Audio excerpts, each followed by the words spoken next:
The alien champion enters the arena.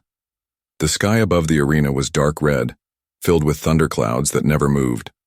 A giant crowd of aliens sat on stone seats, cheering and screaming. It was the final match of the Blood Games, and everyone knew who would win.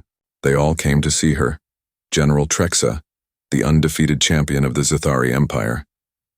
She walked into the center of the arena, her heavy boots shaking the ground. Her armor was black, with blue glowing lines, sharp on the edges like blades. Her helmet had two horns and her eyes behind it burned like fire. She held a giant axe in one hand and raised it to the sky. The crowd roared louder. Trexa turned her head slowly. "Bring the challenger," she said in a cold voice. A metal door opened on the far side of the arena. Out walked a human, thin, quiet, and alone. He wore no armor, only simple clothing. On his back, there was a small, strange-looking blade. It looked like nothing compared to Trexa's massive axe. The aliens laughed. Even the Zithari nobles sitting high above began to chuckle. One of them said, "This will be over in seconds." Trexa walked toward the human. She was almost twice his size. She looked down at him and tilted her head. "Is that your weapon?" she asked. "That tiny thing? Do you think you can hurt me with that?" The human said nothing. She laughed loudly.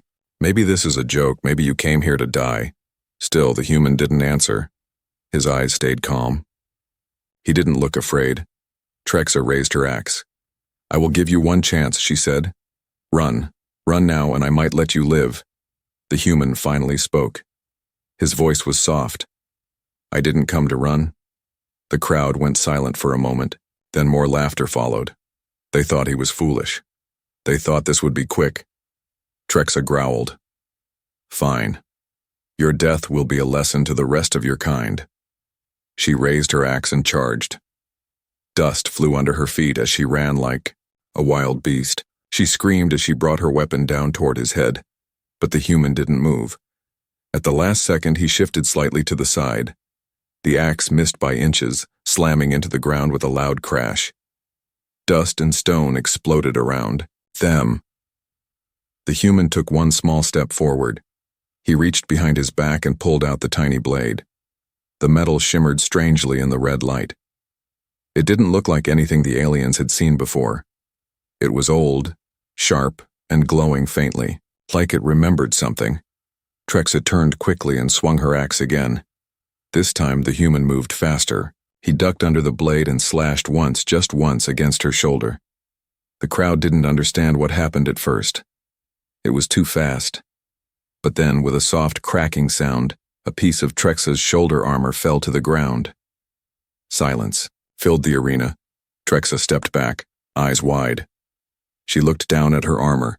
The metal was split open. "Impossible," she whispered. "This is Exiliran armor. No human weapon can break it."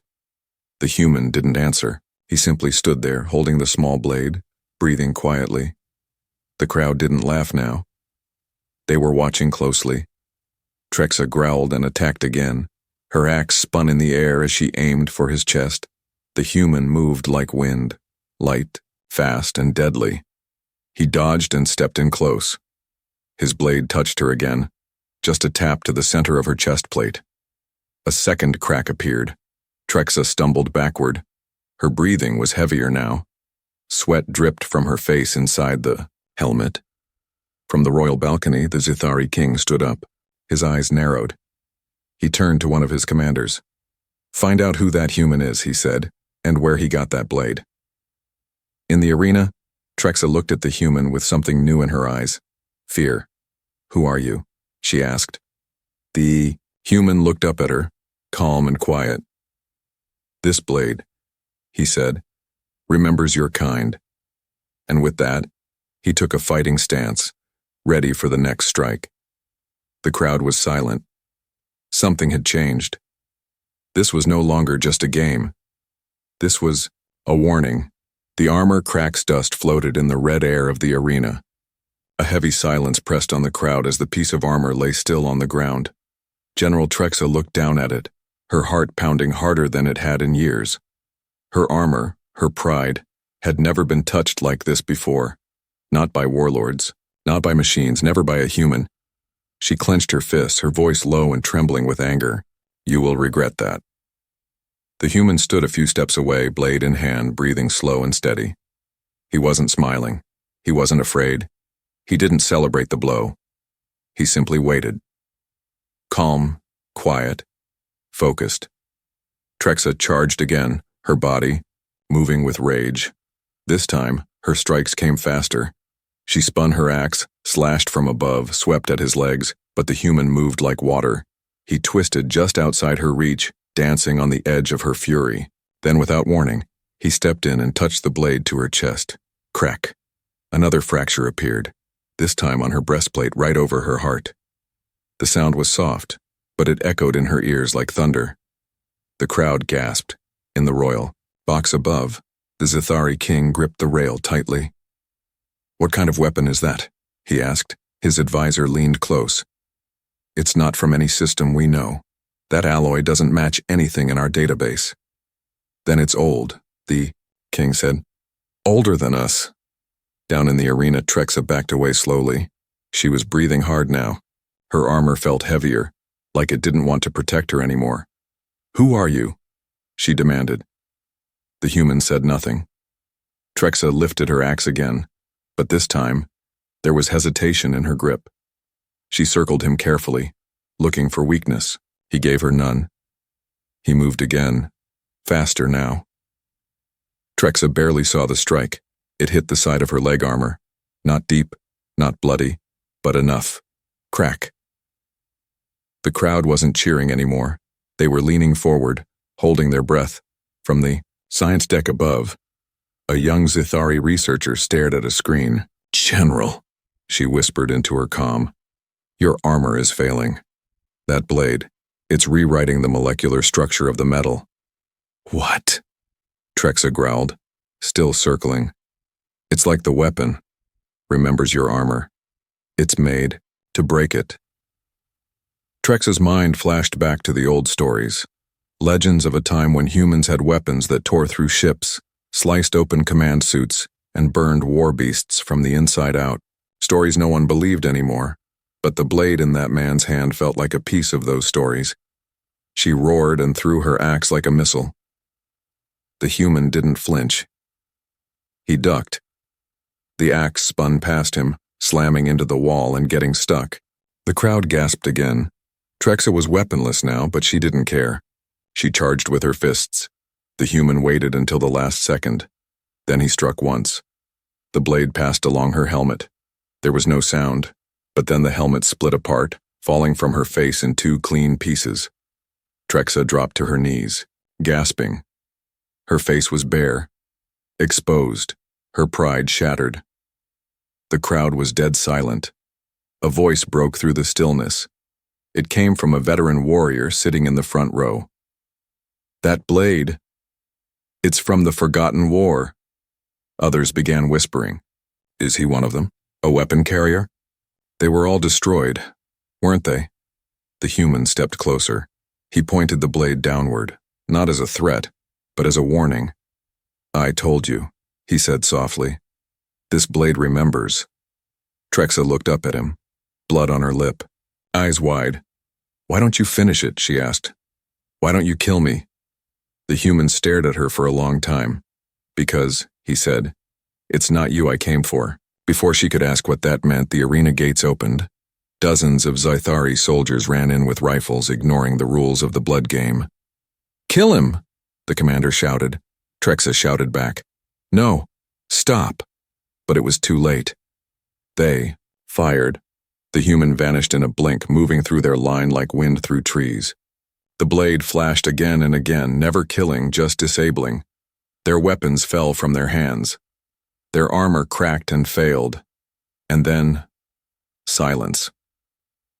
The human stood in the middle of a ring of broken weapons and confused soldiers. He looked up at the king and pointed the blade at him.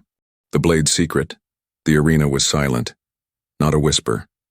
Not a breath. Only the sound of broken armor cooling on the dusty floor. The human stood still, his tiny blade pointing at the Zithari king. Hundreds of eyes watched from the stands. Warriors, nobles, children. None of them knew what they were seeing. All of them felt the same chill. The king stared back, face hard. His voice came through the arena speakers. "Who are you, human?" The man lowered the blade and turned without answering. He walked past General Trexa, who still knelt in shock, and headed toward the gate he had entered from. Guards raised their weapons, but no one dared fire. Above the arena, in a hidden room deep behind the throne chamber, an ancient vault stirred. Machines that hadn't activated in 1,000 years blinked awake. Something in the human's presence had triggered a forgotten code. Back in the city, deep beneath the palace, two scientists examined the arena footage. One of them was old, thin, with blue skin and 4 eyes. The other was younger, afraid. "Do you see it?" the old one asked, freezing the video on the blade's surface. "Yes," the younger one whispered. "Those symbols, they're not human. They're not Zithari either," the old one nodded. "They're pre-war. They belong to the first cycle. But that cycle was erased from our history." "Not erased," the old one said. "Hidden, because of fear." Meanwhile, General Trexa had returned to her quarters. She sat in silence, her broken armor laid out before her. Her hands trembled as she stared at the crack down the center of her breastplate. "What are you?" she whispered to herself. "No." "What are we afraid of?" a voice answered from the shadows. "The truth." Trexa jumped to her feet, drawing a dagger, but it was him. The human stood by her wall, calm, silent. "How did you get in?" she asked. "You left the door open," he said softly. She laughed once, bitter and broken. "That blade, it knows how to break Zithari armor. That's not normal. That's not human." The man walked over to the armor and touched the crack with one finger. "This blade was not made to kill," he said. "It was made to remember. And when it remembers, it breaks what should never have existed." Trexa narrowed her eyes. "What are you talking about?" The man looked at her for a long time. Then he sat. "Long before your empire rose, before humans were scattered among the stars, there was a war. Not for land, not for power, for survival." He paused. "Your kind started it." Trexa's voice lowered. "That's not true. We were attacked first." He shook his head. "No, your ancestors created something. Something they couldn't control. A creature made from metal and spirit. It fed on memory. On fear. On pain. It nearly ended all life." Trexa frowned. "You mean the Bloodforged?" The man nodded. "The last time the Bloodforged were stopped," he continued, "it took every race working together. Humans, Zithari, even those who are now extinct." He unsheathed the blade again. Its metal shimmered like liquid moonlight. Strange ancient runes danced along its edge. "This blade was made by the last of the Bloodforged hunters. It carries their memories, their knowledge, and their warning." Trexa stepped back. "Why bring it here? Why now?" The man looked into her eyes. "Because your empire found pieces of the Bloodforged again, and you're trying to rebuild them." Trexa's mouth went dry. She had heard whispers, scientists working in secret, strange machines humming beneath the palace floors. Rumors. Now she knew they were true. "You came to stop us," she said. He nodded. "I came to remind you, and if reminders fail, to end it." Before she could speak again, an explosion rocked the sky. Alarms screamed across the city. The man turned to the window. "Too late," he whispered. On the edge of the capital, giant metal creatures crawled from hidden bunkers. Their bodies were made of bone and steel, eyes glowing red. They moved without sound, without breath. Weapons melted the ground beneath them as they walked. The Bloodforged were waking. The Zithari had tried to control them. They had failed. Trexa stood beside the human now, watching the sky turn black.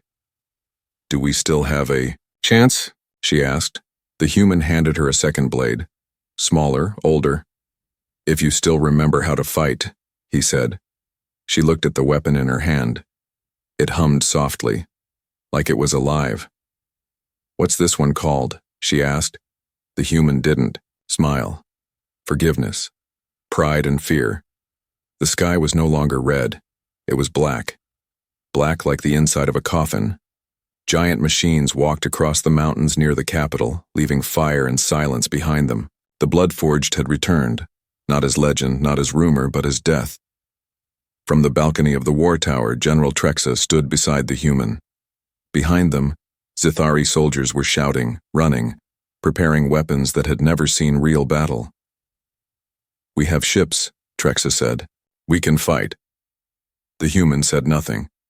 You don't believe in us, she added, her voice sharper. He looked at her, calm as ever. Your pride will cost you everything. Those words hit harder than any blade. Trexa turned away, jaw tight. She had led hundreds of battles, had defeated species stronger than her kind. She had never known fear like this. Not until now. I want to know your name, she said suddenly. If we're going to die, I should know. The human paused. Call me a reminder, he said. That's what I am to your people. Trexa didn't like the answer. It wasn't a name. It was a judgment. Deep inside the palace, the Zithari. King stood in front of a tall, glowing pillar. Cables stretched from it like veins pulsing with power. Scientists surrounded it, speaking in quick whispers. We can control them, the lead scientist said. Just give us more time. The king shook his head.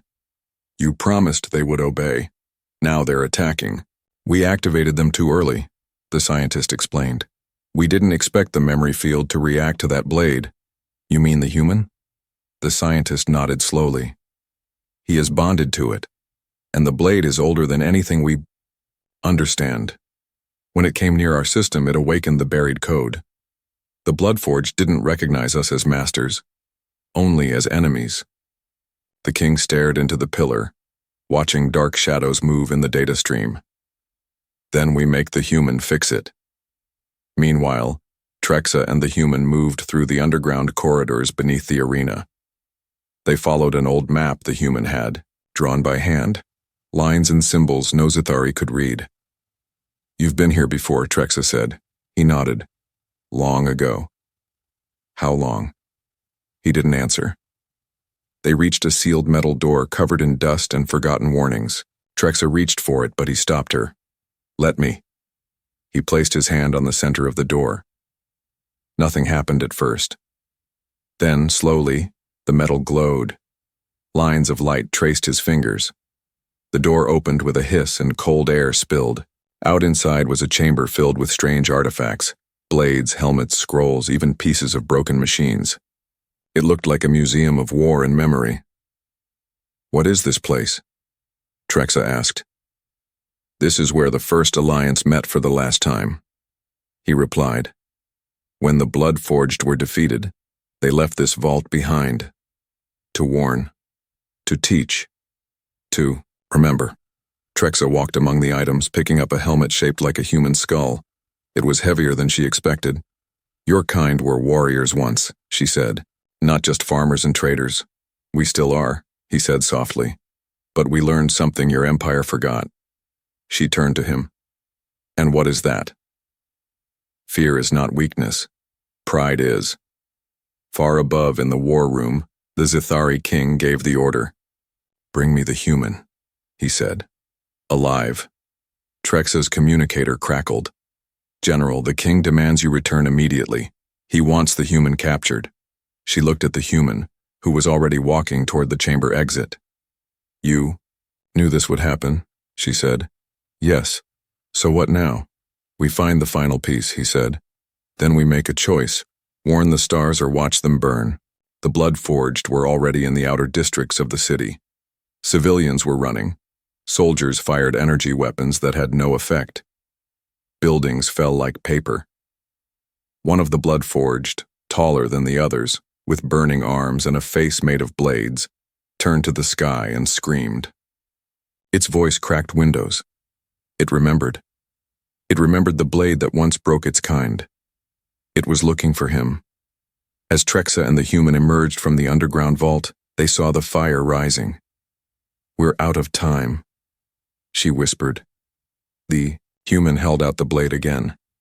This time it shone brighter than before. The runes along the edge moved faster, like they were alive. You asked for my name, he said. But names aren't important. She looked at him, confused. Then, what is? He looked at the sky where fire and smoke rose. What we choose next. The silence after. The city was burning. Smoke crawled across the sky like a living thing. Buildings that once touched the clouds now lay in ruins. Streets were full of ash, broken glass, and silence. The kind of silence that follows after everything is taken. After the screaming ends, after the brave are gone.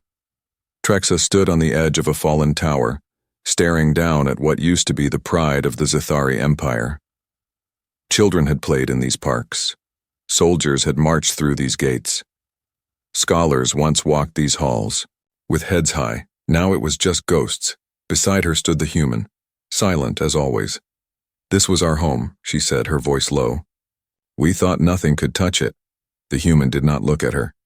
His eyes stayed fixed on the horizon where red fire still flickered against black clouds. That's the problem with pride, he replied. It blinds you right before. It kills you. Trexa turned to him, anger flickering in her chest. You think we deserve this? No, he said. But you fed it. You woke the Bloodforged. You ignored the old warnings, and now it's not just your city that's in danger. She wanted to argue, but she couldn't. He was right, and deep down, she knew it. Hours earlier, the king had given the final command. Activate the Soul Core, he ordered his scientists. But, Your Majesty, no more waiting. No more failures. We end this now. Inside a hidden lab beneath the palace, a glowing sphere, pulsing like a heart, was pulled from its resting place. It was not Zithari, not human. It was something else. Ancient. It hummed in a language no one understood. They placed it inside a weapon, something massive, shaped like a tower, aimed at the sky. But the moment it connected, the entire system shut down. Then the Bloodforged moved. Now on the battlefield, the bodies of Zithari soldiers lay in patterns. Perfect lines like someone had arranged them. One creature moved among them. Slow. Careful. Its body was long, armored in black metal. Its arms split into blades. Its head held no eyes, just a flat surface that reflected every face it had killed. It stopped suddenly. The reflection showed two shapes. Walking side by side, it had found them. Trexa and the human were walking through the dead streets when she finally asked what had been haunting her since the arena. Why did you let me live? He didn't answer at first. Then he said, because you needed to see it. Not hear it in stories, not read it in scrolls. See it. The cost of forgetting. She shook her head. But others, stronger, smarter, died. And they would have used their strength to build another lie. He stopped and turned to her. But you were proud. Yes, but not blind. I saw it in your eyes. Trexa didn't know what to say. Then she asked the question that mattered most now. Can we stop them? The human looked at his blade. This remembers how, he said. But it's not enough. He reached into a small case strapped to his back and pulled out something strange. A shard of crystal glowing dimly. What is that? She asked. A memory core, he said. From the last war. It holds the voice of someone who knew how to stop the Bloodforged. Another human? He shook his head. No. A Zithari. Trexa froze. Impossible. No Zithari fought against the Bloodforged. Not in your records, he said, but in ours. She did. Her name was Enla, your ancestor. Trexa stepped back, her chest tightening. You're lying. No, your blood carries her defiance. He placed the shard in her hand. It was cold, but it hummed gently like it recognized her. If you want to save what's left of your people, the human said, you must do what she did. What's that? Betray the Empire. And choose the truth. The Bloodforged creature moved closer now. It stepped over broken vehicles and shattered shields. It could smell the memory in the air, old, powerful, sacred. But it also sensed something new, forgiveness, and that it feared. The king sat alone in his throne room, the palace shaking around him. His guards were gone. His scientists were gone. Only flames remained. He held a communicator in his hand. "To all ships," he said, voice broken. "Retreat. Leave the system. Forget the homeworld. We have lost." His hand trembled. "And find the human. Bring me his blade. No matter the cost." In the ruins, Trexa looked at the horizon one last time. "Where do we go now?" The human looked up, eyes distant. "We follow the memory." And then? He looked down at his blade, runes glowing stronger now than ever before. And then, we do what they couldn't, hunted across the stars. The stars above the ruined world looked cold and quiet. But they weren't. Ships moved between them. Black ships with no flags, no lights, and no mercy. They were hunters. Not for survival. Not for glory. They hunted for one reason. They were ordered to bring back the human. And if they couldn't, they were told to erase him on a stolen scout vessel drifting between asteroid belts. Trexa stared out of a small window. She had never left her homeworld before. Now she was running from it. Beside her, the human sat cross-legged, eyes closed, blade resting in his lap. The ship's lights flickered, the old systems groaning with each jump. "How long before they find us?" she asked. "They already have," he answered without opening his eyes. A second later, alarm screamed through the ship. Trexa rushed to the cockpit. A sleek black warship appeared from behind a shattered moon, its engines dead silent, its weapons glowing. "Zithari?" she asked. The human shook his head. "Worse. Soulbinders." Trexa froze. "But they only chase cursed targets." The human stood, gripping his blade. "I told you. I carry memory. Some memories were never meant to return." The Soulbinder ship fired, their ship spun, alarms howling, sparks flying from the walls. Trexa took the controls, dodging between rocks, trying to lose the hunter, but no matter how fast she moved, the Soulbinder stayed close like a shadow that could smell fear. "We can't outrun them," she said. "We won't," he replied. "We let them board." She stared at him like he was insane. "You want them inside?" "I want them close." Trexa didn't argue. Not anymore. She cut the engines. The ship drifted. The Soulbinder latched onto them. Silence returned. Then, steel groaned. Air hissed. The boarding doors opened. 3 Soulbinders stepped in, tall, pale, faceless. They carried chains instead of weapons. The chains were alive, twisting and burning the air around them. The lead Soulbinder pointed at the human. "You carry what should have died. You are a threat to the weave." The human didn't move. Trexa reached for her own blade, but he held out a hand. "No. Let me show you." He stepped forward. The lead Soulbinder swung its chain. It never landed. The human moved faster than light. One step. One slash. One sound. Crack. The chain broke in half. Gasps escaped the other Soulbinders. They stepped back. "This cannot be," the leader said. "Your blade is alive." "Not alive," the human said softly.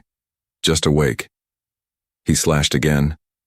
The second Soulbinder dropped, its chains crumbling to dust. The third turned to run, but Trexa caught it. She drove her new blade, forgiveness, into its chest. The ship filled with silence again. The bodies vanished, leaving only burned marks on the floor. Trexa looked at the human. "What are they afraid of?" He stared at the blood on his blade. "Me." After the battle, Trexa finally asked the question she'd been afraid to ask. "You said the blade remembers, but what about you?" He looked at her. "What if I told you I wasn't supposed to exist?" She didn't understand. He continued. "I was born in the last year of the Blood-Forged War, created, not grown, made from the genes of every race that fought the final battle. Human Zithari, others now extinct. Trexa's breath caught.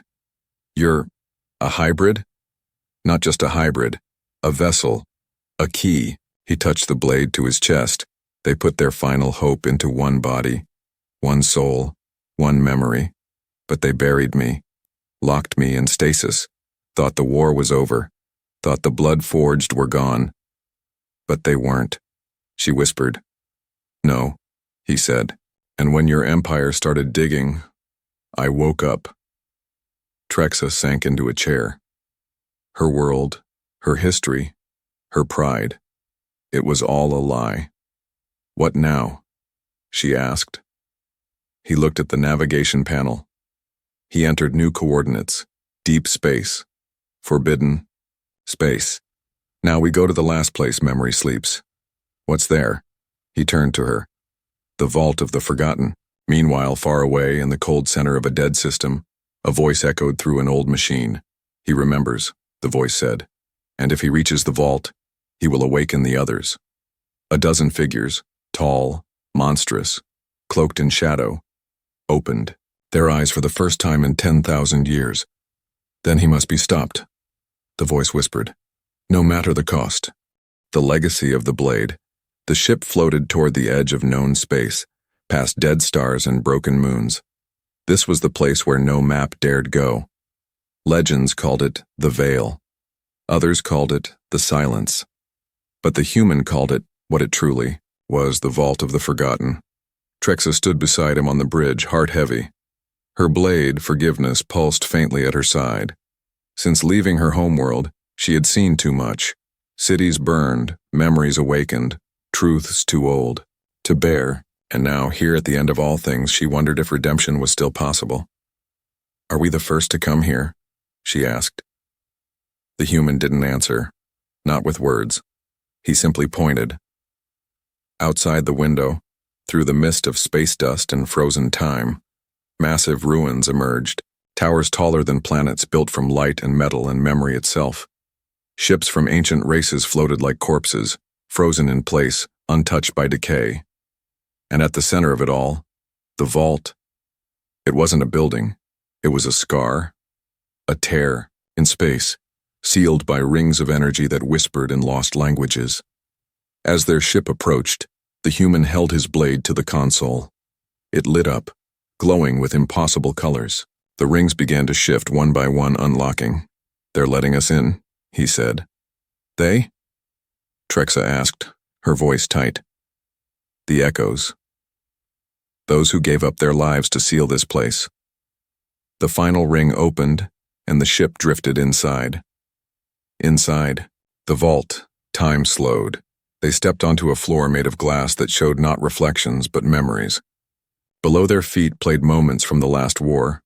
Battles, sacrifices, faces of those who had fought and died to end the blood-forged. Trexa saw her ancestor, Enla, leading a charge beside a human general. They were supposed to be enemies. They fought like family.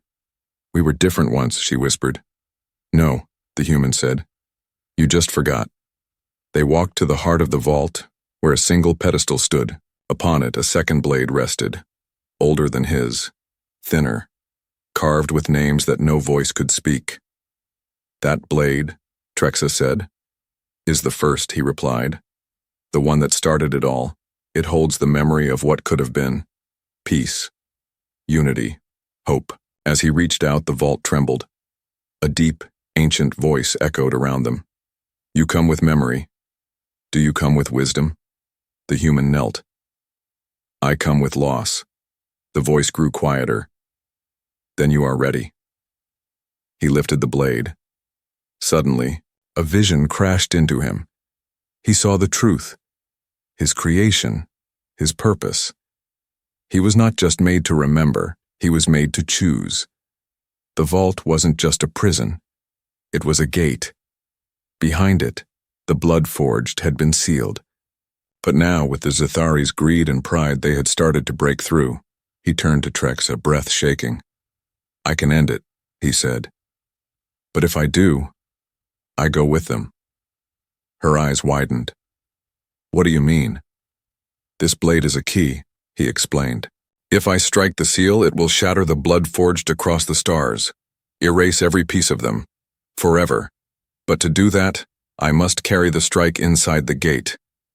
You won't come back, she whispered. He nodded. She stepped forward, tears in her eyes. There has to be another way. No, he said gently. This was always the way. Trexa gripped his arm. Why tell me this? Why bring me here? Because you needed to see what we were meant to become. And now, you must carry the memory. He handed her forgiveness. You will lead the next age, he said, not with pride, with truth. Before she could answer, the vault shook violently. The sky outside cracked. The ancient ones, the shadowed monsters, had found the gate. They were coming. Go, he told her. Get out. Tell them what you saw. She didn't move. Trexa, she looked into his eyes, those ancient, quiet eyes, and finally nodded. She turned and ran. He turned and walked toward the gate. The final moment came. As the shadows tore through the outer seals, the human stood alone with the first blade in his hand. Behind him, a life he never truly lived. Ahead of him, the end of everything that should have never existed. He lifted the blade. One final whisper escaped his lips. I remember. He struck. The light consumed everything. Trexa's ship escaped the vault seconds before it collapsed into light. The explosion did not destroy. It cleansed. Across the galaxy, blood-forged machines fell still. Weapons built from old code cracked and faded. Ships turned to dust. Silence followed. And then, hope. Years later, on a peaceful world rebuilt from the ruins, children sat in a circle around General Trexa. She wore no armor now. In her hands, she held a small blade. This, she said, was not made for killing. It was made for remembering. A child raised a hand. Who gave it to you? She smiled sadly. A man with no name, no home, no past, only a purpose. What happened to him? Trexa looked to the sky. He chose to become memory, so we could have a future. The end.